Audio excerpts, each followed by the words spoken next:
Before this speech, I put out a questionnaire asking how many of you thought the rich had an obligation, moral or otherwise, to the poor.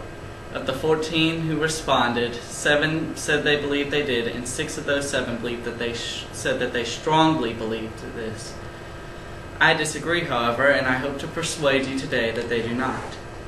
There are many reasons that I believe that the rich do not have an obligation to the poor, but the top 4 are that the poor must have an obligation to the rich if the rich have an obligation to the poor. Freedom would be greatly diminished in this country if anyone tried to enforce the assertion that the rich have an obligation to the poor. When we expect the rich to help the poor, we are denying the rich the property rights on which this nation was founded, and that I do not believe that men can receive that which is unearned. As far as I am concerned, the rich may give to the poor if they so choose, but in order for the rich to have an obligation to the poor must have an obligation back. Just like in a contract, when one side agrees to do something, the other side agrees to do something in return. As the poor have no means to pay this obligation, any obligation is voided. If the poor gave back monetarily, the whole system would just be regressive. It would not benefit the rich if the poor had good ethical code, because the rich rarely live near or associate with the poor. It would not even help the rich person if the poor went on to make a groundbreaking or life-saving discovery. The poor person could have gotten a loan to do that.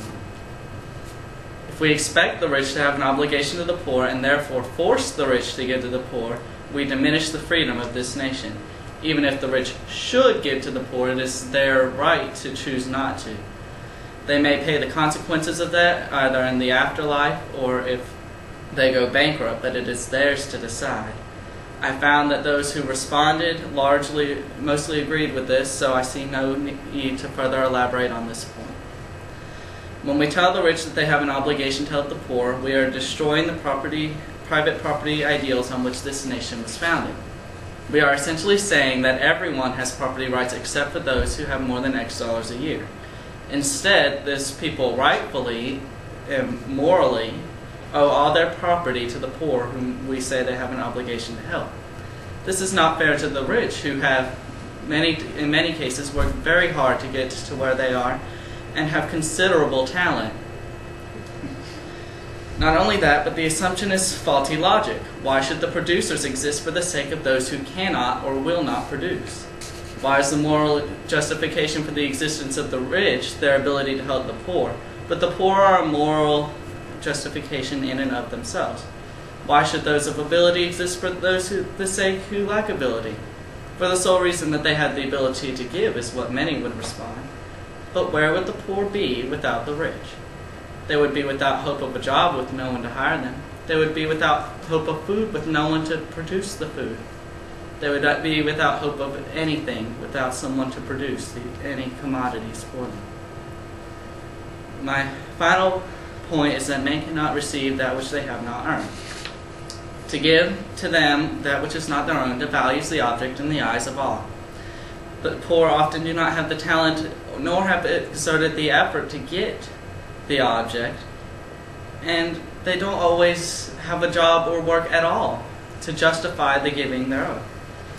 The rich guy may have worked hard to get to college, to get to where he is, and the poor person might just sit around all day waiting for a charity or government to give them something. So what gives the poor guy the right to receive what he did not work for? His need? What kind of a claim is that? I need food, therefore you should give it to me, even though I didn't earn food, and I might just sit around all day waiting for you to give me food.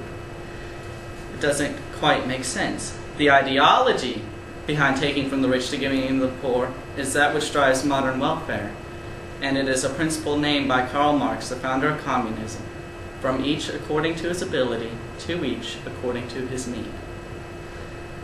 This principle is called by Marx the foundation of communism, and he holds very clearly in his philosophy, and it has proved true many times, that a communist revolution is near at hand every time this principle rises to the surface. But I wish to counter this principle in Marx's belief by saying that that which is unearned cannot be received regardless of need. And I wish to emphasize this by a quote from Ayn Rand, the founder of the objectivist philosophy. Don't you know, he asked, that we can't sacrifice the millions for the sake of the few? Can you sacrifice the few when those few are the best? Deny the best their right to the top, and you have no best left. I know of no worse injustice than the giving of the undeserved. Men are not equal in ability, and one can't treat them as if they were. The reasoning behind this quote is this: if any entity, governmental or conscience, takes from the rich to give to the poor, there will eventually cease to be rich, because few will work to make the money just to have it taken away or to be guilted out of it. Instead, everyone would attempt to hover around a normal range of income in order not to lose or feel like they have to give up what they make, only to have the normal range become rich when there's no one left to take from.